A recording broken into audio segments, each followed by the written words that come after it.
মনিরুল ইসলাম মুন্না, বয়স ৪২ বছর।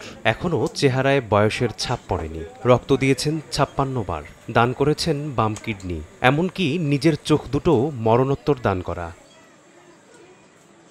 সেই মুন্না এখন ভালো নেই। অবশিষ্ট কিডনিটি অকেজো হয়ে গেছে। ডায়ালাইসিসের বিছানায় তার জীবন কাটছে। সেই দাতা তরুণ এখন অর্থের অভাবে চিকিৎসা করাতে পারছেন না।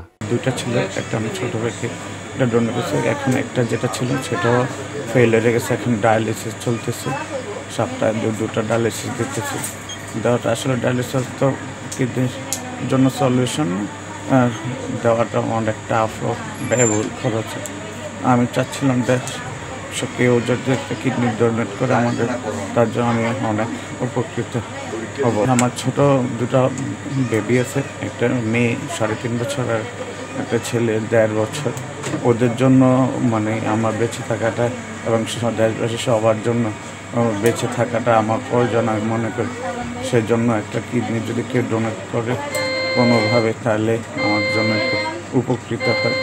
পরিবারের একমাত্র উপার্জনক্ষম ব্যক্তি মুন্না। চিকিৎসার খরচ তো দূরের কথা, প্রাত্যহিক খরচ চালাতে গিয়েই হিমশিম খাচ্ছে তার পরিবার। 8-9 মাস ধরে অনেক অসুস্থ। আমার যে কিডনিটা ছিল ওইটাও নষ্ট হয়ে গেছে।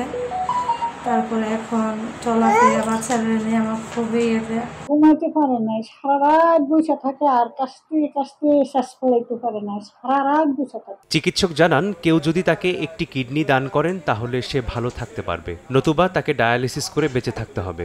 সম্ভব হয় সে চাইলে কিডনি ট্রান্সপ্লান্ট করতে পারে, অন্য কেউ দান করলে সে কিডনি নিতে পারে। আর সেটা সম্ভব না হলে সে ডায়ালাইসিস করে বেঁচে থাকতে হবে, আল্লাহ যতদিন হায়াত রাখে। ডায়ালাইসিস করার জন্য অনেক খরচের বিষয়।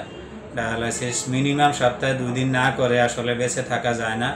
আর যাদের দ্বারা সম্ভব তারা সপ্তাহে 3 দিন ডায়ালাইসিস করলে তাদের লাইফ কোয়ালিটি আরও ভালো থাকে। পেশায় ইন্টেরিয়র ডিজাইনার মুন্না কুমিল্লা নগরীর নতুন চৌধুরীপাড়া এলাকার বাসিন্দা। সময় সংবাদ, কুমিল্লা।